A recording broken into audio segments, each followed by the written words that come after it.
함께 보실 하나님의 말씀은 신약성경 히브리서 13장입니다. 12월 13일 히브리서 마지막 장이 13장을 읽는다는데 25절까지 좀 길게 되어 있지만 1절부터 마지막 25절까지 말씀을 함께 봉독하겠습니다. 신약성경 히브리서 13장 1절부터 25절까지 말씀, 신약성경 368면 전후를 보시면 되겠습니다. 1절부터 함께 봉독합니다. 형제 사랑하기를 계속하고 손님 대접하기를 잊지 말라. 이로써 부지 중에 천사들을 대접한 이들이 있었느니라. 너희도 함께 갇힌 것 같이 갇힌 자를 생각하고 너희도 몸을 가졌은즉 학대받는 자를 생각하라. 모든 사람은 결혼을 귀히 여기고 침소를 더럽히지 않게 하라. 음행하는 자들과 간음하는 자들을 하나님이 심판하시리라. 돈을 사랑하지 말고 있는 바를 족한 줄로 알라. 그가 친히 말씀하시기를 내가 결코 너희를 버리지 아니하고 너희를 떠나지 아니하리라 하셨느니라. 그러므로 우리가 담대히 말하되 주는 나를 돕는 이시니 내가 무서워하지 아니하겠노라. 사람이 내게 어찌하리요 하노라. 하나님의 말씀을 너희에게 일러주고 너희를 인도하던 자들을 생각하며 그들의 행실의 결말을 주의하여 보고 그들의 믿음을 본받으라. 예수 그리스도는 어제나 오늘이나 영원토록 동일하시니라. 여러 가지 다른 교훈에 끌리지 말라. 마음은 은혜로서 굳게함이 아름답고 음식으로서 할 것이 아니니 음식으로 말미암아 행한 자는 유익을 얻지 못하였느니라. 우리에게 제단이 있는데 장막에서 섬기는 자들은 그 제단에서 먹을 권한이 없나니 이는 죄를 위한 짐승의 피는 대제사장이 가지고 성소에 들어가고 그 육체는 영문 밖에서 불사름이라. 그러므로 예수도 자기 피로써 백성을 거룩하게 하려고 성문 밖에서 고난을 받으셨느니라. 그런즉 우리도 그의 치욕을 짊어지고 영문 밖으로 그에게 나아가자. 우리가 여기에는 영구한 도성이 없으므로 장차 올 것을 찾나니 그러므로 우리는 예수로 말미암아 항상 찬송의 제사를 하나님께 드리자. 이는 그 이름을 증언하는 입술의 열매니라. 오직 선을 행함과 서로 나누어 주기를 잊지 말라. 하나님은 이 같은 제사를 기뻐하시느니라. 너희를 인도하는 자들에게 순종하고 복종하라. 그들은 너희의 영혼을 위하여 경성하기를 자신들이 청산할 자인 것 같이 하느니라. 그들로 하여금 즐거움으로 이것을 하게 하고 근심으로 하게 하지 말라. 그렇지 않으면 너희에게 유익이 없느니라. 우리를 위하여 기도하라. 우리가 모든 일에 선하게 행하려 함으로 우리에게 선한 양심이 있는 줄을 확신하노니 내가 더 속히 너희에게 돌아가기 위하여 너희가 기도하기를 더욱 원하노라. 양들의 큰 목자이신 우리 주 예수를 영원한 언약의 피로 죽은 자 가운데서 이끌어내신 평강의 하나님이 모든 선한 일에 너희를 온전하게 하사 자기 뜻을 행하게 하시고 그 앞에 즐거운 것을 예수 그리스도로 말미암아 우리 가운데서 이루시기를 원하노라. 영광이 그에게 세세 무궁토록 있을지어다. 아멘. 형제들아, 내가 너희를 권하노니 권면의 말을 용납하라. 내가 간단히 너희에게 썼느니라. 우리 형제 디모데가 너인 것을 너희가 알라. 그가 속히 오면 내가 그와 함께 가서 너희를 보리라. 너희를 인도하는 자들과 및 모든 성도들에게 문안하라. 이달리아에서 온 자들도 너희에게 문안하느니라. 은혜가 너희 모든 사람에게 있을지어다. 아멘. 예, 감사합니다. 오늘 말씀 읽은 본문은 히브리서 13장입니다.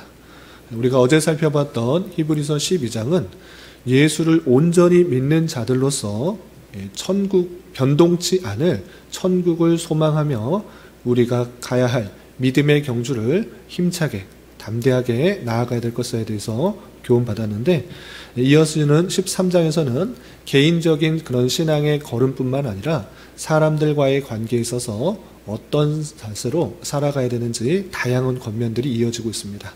그리고 편지글이기 때문에 맨 마지막에는 문안인사로 종결되고 있는데, 문안인사보다는 사람들과의 관계에 있어서 다양한 권면들에 대해서 집중하면서 교훈받을 수 있는 것들이 무엇인지 생각해 보도록 하겠습니다. 우선 13장 1절에서는 형제 사랑하기를 계속하고 라고 되어 있습니다. 형제 사랑하는 것은 당연히 어떤 조건이 있을 때만 하는 것이 아니라 계속적으로 해야 된다라는 것을 보여주고 있는 것입니다. 그래서 우리의 자세가 하나님 사랑에서 그치는 것이 아니라 하나님의 사랑을 받은 자로서 이웃, 형제들을 사랑해야 될 것인데, 이것을 지속적으로 계속해야 된다라고 표현하고 있는 것입니다. 그러면서 2절에 손님 대접하기를 잊지 말라. 이로써 부지 중에 천사들을 대접한 이들이 있었느니라 라고 하면서 형제 사랑이 어떤 식으로 드러날 수 있는지 몇 가지 예를 들고 있는데, 첫 번째는 대접하는 것, 손님을 대접하는 것, 나그네를 외면치 않고 대접하는 것을 마땅히 하는 것이 형제 사랑이다 라고 표현하고 있는 것입니다. 이렇게 형제 사랑하게 될 때 구약 성경에 나오는 아브람처럼 천사를 대접할 수도 있으니 그 일들을 계속적으로 행해야 된다, 이렇게 표현하고 있는 것입니다. 그리고 형제 사랑은 어떻게 또 이어지는가? 3절에서 보시면 너희도 함께 갇힌 것 같이 갇힌 자를 생각하고 너희도 몸을 가졌은즉 학대받는 자를 생각하라 했습니다. 형제가 어떻게 되든지 전혀 상관하지 않고 나만 잘 되면 된다, 나만 신앙생활 잘하고 나만 평안하고 기쁘면 된다, 이렇게 말하고 있지 않는 것입니다. 우리 주변에는 갇히고 또 매맞고 또 찢기고 어려움을 당하는 사람들이 있는 것입니다. 특별히 히브리서의 수신 편지를 받을 때 사람들 중에는 평안한 사람도 물론 있었지만 그렇지 않고 갇힌 자, 학대받는 자, 또 몸이 상하는 자, 이런 사람들이 많이 있었던 것입니다. 그럴 때 너희도 마땅히 어떻게 생각해야 되냐? 함께 갇힌 것 같이, 너희가 갇히지 않았다고 나는 평안하니까 잘 먹고 잘 살면 된다, 이렇게 생각하지 말고 갇힌 자를 생각하라. 어떤 방식으로 나도 갇혔구나 라고 생각하면서 그렇게 생각하고 그를 위해서 힘쓰고 생각하고 또 기도하라 라고 표현하고 있는 것입니다. 또한 너희도 몸을 갖고 있기 때문에 학대받는 자, 핍박받는 자, 나는 핍박 안 받았으니까 됐다, 이렇게 생각하지 말고 학대받고 핍박받고 또 갇혀있는 그 사람들의 얼마나 힘든 것인가를 함께 생각할 줄 아는 그런 마음들이 있어야 된다라고 표현하고 있는 것입니다. 이런 말씀은 마태복음 22장 39절과 같이 또 성경의 전체 표현과 같이 이웃을 사랑할 때 어떻게 사랑해야 되는가, 내 몸과 같이 사랑하라 라는 그 말씀과 함께 생각해 볼 수가 있는 것입니다. 또한 고린도전서 12장 26절에서는 만일 한 지체가 고통을 받으면 모든 지체가 함께 고통을 받고 라는 그 말씀처럼 하나님의 택하신 백성은 주님의 한 몸이기 때문에 유기적으로 연결되어 있는 것입니다. 그 사람이 아프건 말건 상관없다, 나만 잘 되면 된다, 이런 방식으로 살아가는 것이 아니라 형제를 사랑하고 내 몸과 같이 사랑하고 또 그들 위해서 안타까워하는 마음들이 마땅히 있어야 된다라는 것들을 강조하고 있는 것입니다. 그리고 4절에서는 계속해서 결혼과 또 성적 관계에 있어서 또 강조하고 있는 모습을 볼 수 있습니다. 4절 보시면 모든 사람은 결혼을 귀히 여기라 했습니다. 결혼을 함부로 여기지 말고 그냥 가볍게 여기지 말고 귀하게 여겨야 된다. 모든 것들 중에 결혼을 더욱더 귀하게 여겨라 라고 또 강조하고 있는 것입니다. 그래서 침소를 더럽히지 않게 하고 음행하는 자들과 간음하는 자들은 하나님께서 심판하실 것이기 때문에 한 결혼 관계에 있어서 그런 침소를 더 거룩하게 여기고 그 결혼을 했다고 하면 하나님 앞에서 짝지어 준 것이기 때문에 사람의 즐거움과 기쁨과 어떤 것 때문에 그것이 나뉘는 것이 아니라 귀하게 그것을 더욱더 잘 유지할 수 있도록 촉구하는 말씀을 대할 수 있습니다. 그리고 5절에서는 이런 표현도 있습니다. 5절 보시면 돈을 사랑하지 말고 있는 바를 족한 줄 알라 라고 표현하고 있습니다.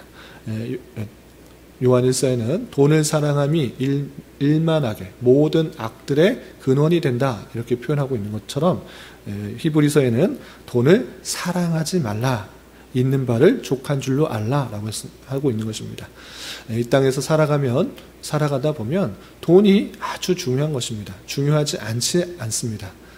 돈을 가지고 있으면 많은 일들을 할 수 있기 때문에 그것을 귀하게 여기고 귀하게 여기는 것에서 넘어서 사랑하는 경우가 너무 많이 있는 것입니다. 그러나 하나님보다 그 돈을 더 사랑하게 되면 그것이 죄가 되고 또 그것으로 인하여서 많은 믿음의 길에서 이탈되게 되는 줄 알아. 하나님께서 가도록 하는 그 길에서 정로에서 벗어나게 하는 줄 알아. 내가 가진 돈, 그 돈 하나님께서 주셨다라고 생각하며 항상 족한 족, 만족하며 살아야 된다라고 하는 것입니다. 이 돈이라는 것은 항상 상대적일 수밖에 없습니다. 내가 갖고 있는 것, 많이 가진 사람에 비해서는 적은 것 같아 보이지만 없는 사람에 비해서는 훨씬 많이 가진 것이다. 이렇게 생각해야 될 것입니다. 그래서 내가 입고 먹고 마시고 가지는 것은 하나님께서 내게 필요한 것을 때에 따라 적절하게 주신다 생각하며 항상 자족하는 마음을 가져야 됐다. 이렇게 권면하고 있는 것입니다. 그래서 돈을 사랑하는 것이 아니라 하나님을 사랑하고 내게 있는 바를 족한 줄로 아는 것, 그것이 믿는 자로서 마땅한 삶이다. 이렇게 권면하고 있는 것입니다. 또한 좀 건너뛰어서 7절에는 이런 표현도 있습니다. 7절 히브리서를 읽는 1차 독자가 겪고 있는 상황을 잘 알 수 있는 표현입니다. 어떤 말씀이 있느냐 보시면 하나님의 말씀을 너희에게 일러주고 너희를 인도하던 자들을 생각하며 그들의 행실의 결말을 주의하여 보고 그들의 믿음을 본받으라 했습니다. 이 히브리서를 읽는 1차 독자는 큰 고통의 어려움을 길게 빠져나온 사람입니다. 그런 중에 말씀을 알려주고 인도하던 자들, 교회의 지도자들, 교회의 목사와 같은 자들이 많은 순교를 당했던 것입니다.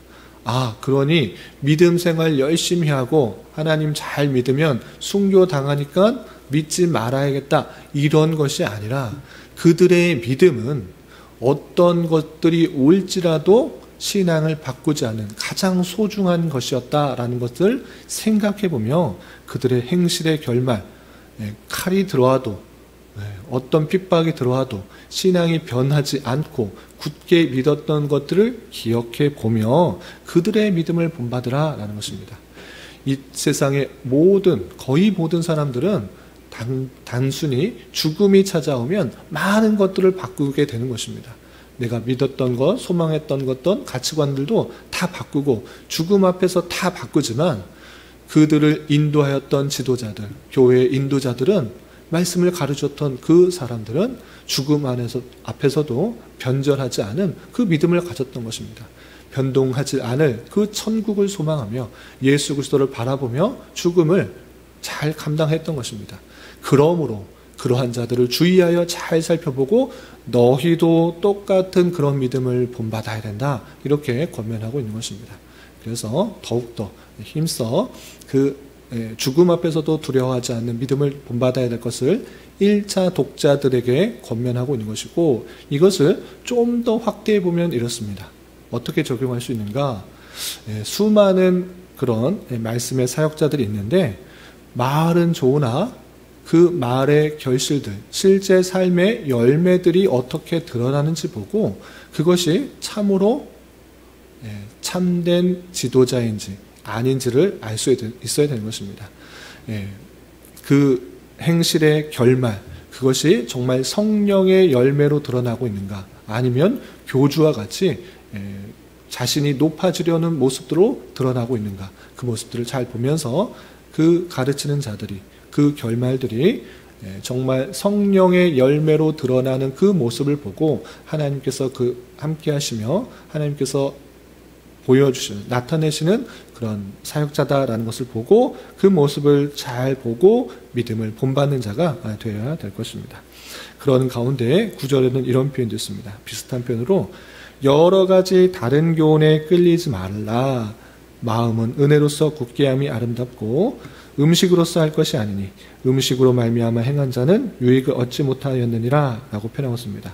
여러 가지 다른 교훈, 어떤 교훈인가? 이때 당시에 예수님을 믿음으로 말미암아 구원받는 것이고 구약에 나오는 율법들은 다 폐해진 것이다, 폐하여 완성된 것이다, 이렇게 말했음에도 불구하고 여전히 먹는 것에 대하여 또 구별을 하고 또 어떤 것을 먹어야 나에게 유익이 되고 이익이 되고 죄를 범하지 않는 게 된다, 이런 식의 다양한 교훈들이 나타나게 된 것입니다. 그럴 때 그런 교훈들 주의하죠.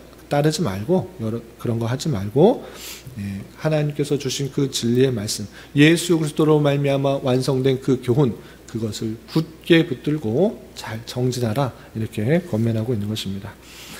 또한 이런 표현도 있습니다. 좀 건너뛰어서 15절 보시면 그러므로 우리는 예수로 말미암아 항상 찬송의 제사를 하나님께 드리자.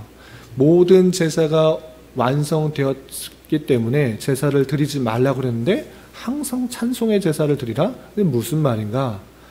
제사를 드렸던 것과 마찬가지로 항상 찬송하려고 노력하자, 이렇게 생각하시면 되겠습니다.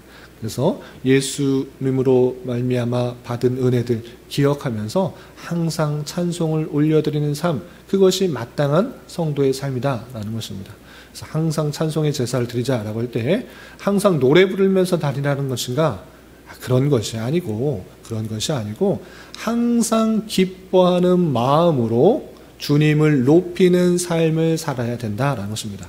어디 가나 그냥 노래 부르고 다니는 그런 삶이 아니라 그런 기쁜 마음을 가지고 주님을 높이는 것, 그것이 찬송인 것입니다. 어디에 있든지 간에 하나님께서 우리에게 베풀어 주신, 나에게 베풀어 주신 그 사랑, 은혜, 그것을 높이는 것, 그것이 찬송인 것이고, 그럴 때 그것이 많은 사람들에게 하나님을 증거하는 방편이 되는 줄 알아 그런 자세로 살아가야 된다, 이렇게 표현하고 있는 것입니다. 그래서 이것은 그 이름을 증언하는 입술의 열매다라고 표현하고 있습니다.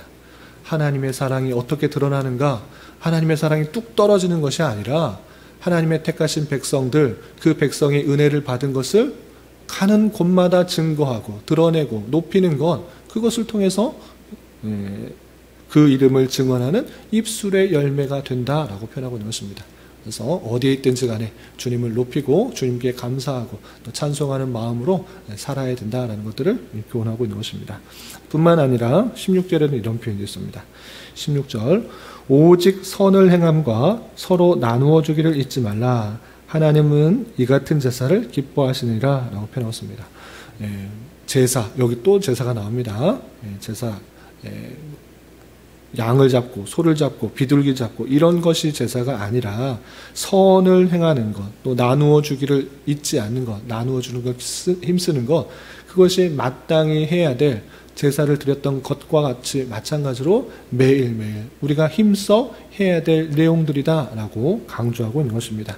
그래서 선을 행하는 것, 나누어 주기를 힘쓰는 것, 그것도 마땅히 예수님을 믿는 자로서 천국을 소망하는 자로서 이 땅을 살아가면서 해야 될 내용들이다, 이렇게 표현하고 있는 것입니다. 그리고 17절을 보시면 너희를 인도하는 자들에게 순종하고 복종하라. 교회에 인도하고 지도하는 그런 목사와 장로와 같은 사람들이 있는 것입니다. 그런 자들을 위해서 복종하라 라고 하고 있는데 그들에게 왜 순종하고 복종해야 되는가? 그 이유에 대해서도 이렇게 표현하고 있는 것입니다. 보시면 그들은 너희 영혼을 위하여 경성하기를 자신들이 청산할 자인 것 같이 하느니라.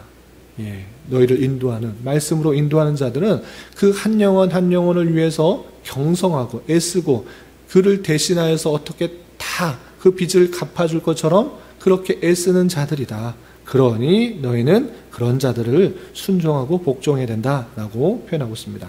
덧붙여서 그들로 하여금 즐거움으로 이것을 하게 하고 근심으로 하게 하지 말라. 그렇지 않으면 너희에게 유익이 없느니라 라고 하면서 교회 목회를 하는 데 있어서 근심과 걱정 가운데 누를 끼치지 말고 기쁨으로 그런 일들을 잘 감당할 수 있도록 순종하고 복종하는 자세를 통하여서 서로에게 유익이 될 수 있도록 하는 것입니다. 목회를 하는 데 있어서 근심과 걱정 가운데 끼치게 되면, 나로 인해서 어려움을 끼치게 되면 자연적으로 그 목회자는, 인도하는 자들은 그 성도들을 잘 대할 수가 없고 근심과 걱정 가운데, 어려움 가운데 그들을 더 잘 인도할 수가 없게 되니 서로 순종과 복종으로 기쁨으로 그들을 잘 감당케 하고, 또 그로 말미암아 더욱더 목회자가, 인도하는 자가 말씀을 잘 전하고 잘 인도할 수 있도록 선순환이 될 수 있도록 힘써라, 이렇게 표현하고 있는 것입니다. 그리고 마지막 18절 보시면 우리를 위하여 기도하라. 우리가 모든 일에 선하게 행하려 함으로 우리에게 선한 양심이 있는 줄을 확신하노니 내가 더 속히 너희에게 돌아가기를 원하여 너희가 기도하기를 더욱 원하노라 했습니다. 자신을 위하여서, 우리가 행하는 일들을 위해서 기도에 힘써달라라고 하는 것입니다. 이런 모습을 따라서 내가 나의 어려움과 힘듦, 상황을 놓고 기도하는 것 반드시 필요한 것입니다. 그러나 거기에 그치지 않고 사역자, 우리 주변에 기도가 필요한 다양한 사람들을 보며 함께 기도하는 것, 그 기도, 도구하는 것, 그것을 통해서 주님의 교회를 함께 힘있게 세워갈 수 있는 것이 마땅한 교회의 모습이요, 성도의 모습이다, 이렇게 표현하고 있는 것을 볼 수 있습니다. 그리고 20절부터 25절은 축복하며 끝 인사를 하는 것이기 때문에 이거는 나중에 참고해 주시기 바랍니다. 이렇게 히브리서 13장 마지막 장에서는 개인적인 신앙생활에서 그치는 것이 아니라 믿음의 경주를 끝까지 열심히 하고 변동치 않을 나라를 위해서 열심히 경주하며 걸어가야 될 것에 그치는 것이 아니라 사람들 사이의 관계에 있어서 특별히 형제 사랑을 어떻게 해야 되고, 또 교회 인도자와 지도자에 대해서 어떻게 생각하고, 또 선을 행하는 것에서 어떻게 생각하고, 결혼과의 관계에 있어서 어떻게 생각하고, 돈에 대해서 어떻게 생각해야 되는지 다양하게 권면하는 그 말씀을 살펴볼 수 있었습니다. 이런 말씀에 따라서 우리는 개인적인 신앙에서 그치는 것이 아니라 교회 안에 다양한 사람들을 함께 돌아보며 형제를 사랑하고 함께 위하여 기도하고 선을 행하기 힘쓰며 항상 찬송하고 가진 것에 자족하고 만족하며 감사할 수 있는 삶을 살아야 될 것입니다. 이런 은혜가 저와 여러분, 우리 모두에게 있기를 진심으로 기원합니다. 기도하겠습니다. 하나님 아버지, 감사합니다. 오늘 말씀을 통해서 예수를 믿는 자로서 어떠한 삶을 살아가야 하는지 다양한 교훈을 받았습니다. 이런 말씀을 대하는 자로서, 예수를 믿는 자로서 내가 가야 할 믿음의 길에 있어서 내 신앙을 잘 경주할 뿐만 아니라 우리 주변에 있는 형제를 내 몸과 같이 사랑하고 주어진 것들에 대하여 자족하는 마음을 가지며 예수로 말미암아 항상 찬송의 제사를 드리고 선을 행함과 나누어 주기를 힘쓰며 영혼을 위하여 경성하며 인도하는 자들에게 순종하고 복종하여 어려운 형편에 있는 자들을 더욱더 기도할 수 있는 우리 모두가 될 수 있도록 인도하여 주시옵소서. 주님, 12월은 성탄이라는 주제로 한 달을 보내고 있습니다. 한 해를 마무리하며 주님께서 우리를 위하여 이 땅에 오신 것의 의미를 생각하고 기쁨과 감사가 풍성한 시간들로 한 해를 잘 마무리할 수 있도록 은혜를 더하여 주시옵소서. 주님, 교회 내 육체의 질병과 연약함으로 생활이 어렵고 힘든 가운데 있는 여러 성도들이 있습니다. 주님, 지켜주셔서 건강하게 잘 치유되고 회복될 수 있도록 인도하여 주시고, 직장과 사업장의 문제로 가족의 전도와 신앙을 위해, 복된 결혼과 가정을 위해 주님께 간절히 부르짖어 나가는 여러 지체들이 있사오니 주님, 그들과 함께하여 주시고 그들의 기도 응답해 주시사 우리의 기대와 소망보다 훨씬 더 풍성한 것들로 채워주시는 하나님을 깊이 경험할 수 있는 기회 되도록 인도하여 주시옵소서. 오늘 저녁에 있는 수요 성경 공부 시간에도 주님 함께하여 주실 줄 믿으며 이 시간 각자 간절하게 간구하는 기도 제목 주님께서 들으시고 가장 선한 것들로 응답하여 주시옵소서. 예수님의 이름으로 기도 올리옵나이다. 아멘.